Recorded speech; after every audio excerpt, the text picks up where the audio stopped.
ನೋಡಿ, ಮಾವಿನ ಹಣ್ಣಿನ ಮೆಣಸಿನಕಾಯಿ ರೆಡಿಯಾಯಿತು. ನೀವು ಕೂಡ ಒಮ್ಮೆ ಮನೆಯಲ್ಲಿ ಟ್ರೈ ಮಾಡಿ ನೋಡಿ. ಎಲ್ಲರಿಗೂ ನಮಸ್ಕಾರಗಳು. ನಾನು ಇವತ್ತು ಮಾವಿನ ಹಣ್ಣು ತಂದಿದ್ದು, ಅದರದ್ದೊಂದು ಮೆಣಸಿನಕಾಯಿ ಮಾಡುವಂತ. ಇದನ್ನು ಚೆನ್ನಾಗಿ ತೊಳೆಯಬೇಕು. ಹೊರಗಿದ್ದೆಲ್ಲ ಚೆನ್ನಾಗಿ ತೊಳೆದು ಮತ್ತೆ ಇದನ್ನು ಕಟ್ ಮಾಡುವ. ತೊಳೆದಾಯಿತು.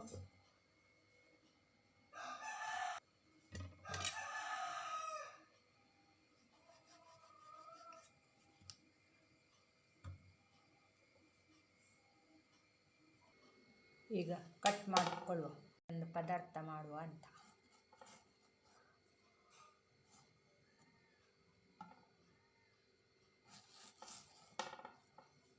ತುಂಬ ಸೂಪರಾಗಿರುತ್ತೆ.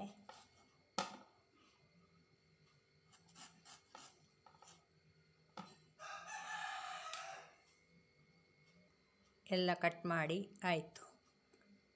ಈಗ ನೀರುಳ್ಳಿಯನ್ನು ತಗೊಳ್ಳುವ.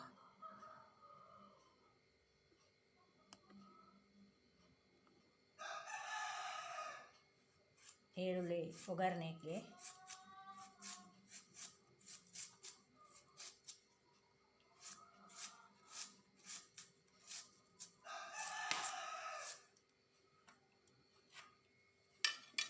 ನೀರುಳ್ಳಿ ತಗೊಂಡೆ, ಕಟ್ ಮಾಡಿ ಆಯಿತು ನೀರುಳ್ಳಿಯನ್ನು. ಇನ್ನು ಒಗ್ಗರಣೆ ಇಡುವ. ಈಗ ಗ್ಯಾಸ್ ಓಪನ್ ಮಾಡುವ.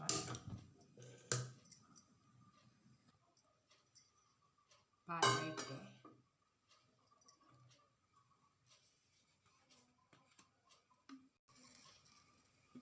ಈಗ ಇದಕ್ಕೆ ಸ್ವಲ್ಪ ಎಣ್ಣೆ ಹಾಕುವ ಒಗ್ಗರಣೆಗೆ.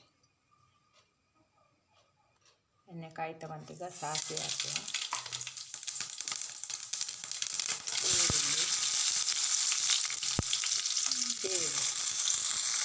ಈಗ ಚೆನ್ನಾಗಿ ಫ್ರೈ ಮಾಡುವ. ಚೆನ್ನಾಗಿ ಫ್ರೈ ಆದಮೇಲೆ ಮಾವಿನ ಹಣ್ಣನ್ನು ಇದಕ್ಕೆ ಹಾಕೋದು.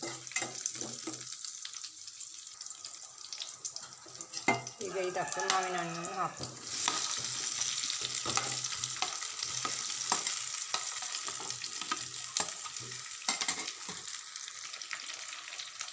ಹೀಗೆ ಉಪ್ಪು ಮತ್ತು ಸ್ವಲ್ಪ ನೀರು, ಮತ್ತು ನಾವು ಬೆಲ್ಲ ಕೂಡ ಹಾಕಿ ಮೊದಲೇ ಬೆಲ್ಲ ಎಲ್ಲ ಹಾಕ್ತೇವೆ. ಸಿಹಿ ಬೇಕಾದವರು ಹಾಕ್ಬೋದು, ಇಲ್ಲದರೆ ಹಾಕ್ಬೇಕಂತಿಲ್ಲ, ನಾವು ಹಾಕ್ತೇವೆ ಸ್ವಲ್ಪ. ಈಗ ತವ ಇಟ್ಟೆ.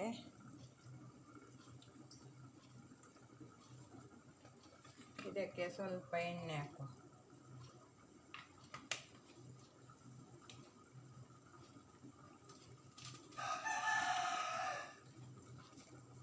ಮೆಣಸು ಹಾಕುವ.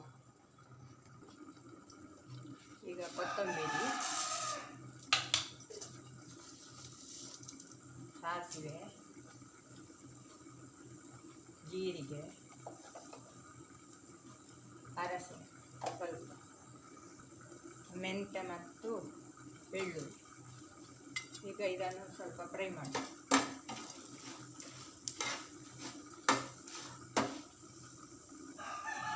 ಫ್ರೈ ಆಯಿತು. ಈಗ ಮಿಕ್ಸಿಗೆ ಹಾಕುವ. ಮಿಕ್ಸಿಗೆ ಹುಳಿ ಹಾಕುವುದಿಲ್ಲ ನಾವು. ಸ್ವಲ್ಪ ತೆಂಗಿನ ತುರಿ ಹಾಕ್ತೇವೆ. ಉಷ್ಣ ಆಗ್ತದೆ ಅಂತ ಬೇಕಾದರೆ ಹಾಕ್ಬೋದು, ಇಲ್ಲದ್ರೆ ಇಲ್ಲ, ಬೇಡ ಅಂತಿದ್ದರೆ ಬೇಡ.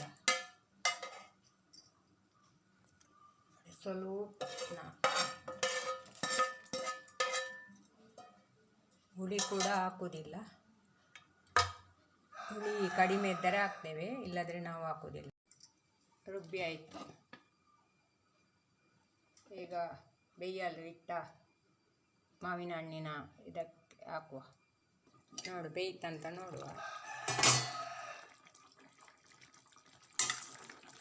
ಬೇಯಿತು, ಚೆನ್ನಾಗಿ ಬೇಯಿತು. ಈಗ ಈ ಮಸಾಲೆಯನ್ನು ಹಾಕುವ ಇದಕ್ಕೆ.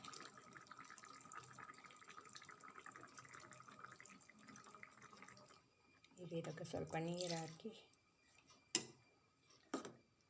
ಮಗುಚು. ನೋಡಿ, ಮಾವಿನ ಹಣ್ಣಿನ ಮೆಣಸಿಕಾಯಿ ರೆಡಿ ಆಯಿತು.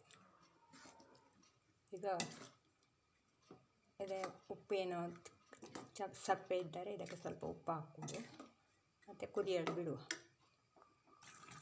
ಉಪ್ಪು ಸ್ವಲ್ಪ ಚಪ್ಪೆ ಇದೆ.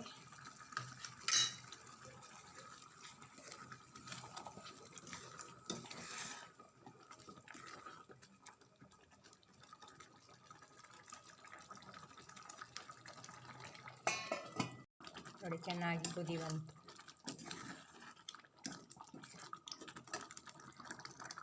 ನೋಡಿ, ಮಾವಿನ ಹಣ್ಣಿನ ಮೆಣಸಿನಕಾಯಿ ರೆಡಿಯಾಯಿತು.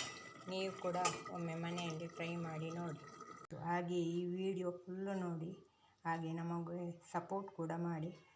ಎಲ್ಲರೂ ನಮಗೆ ಲೈಕ್ ಶೇರ್ ಎಲ್ಲ ಮಾಡಿ. ಎಲ್ಲರಿಗೂ ಥ್ಯಾಂಕ್ ಯು.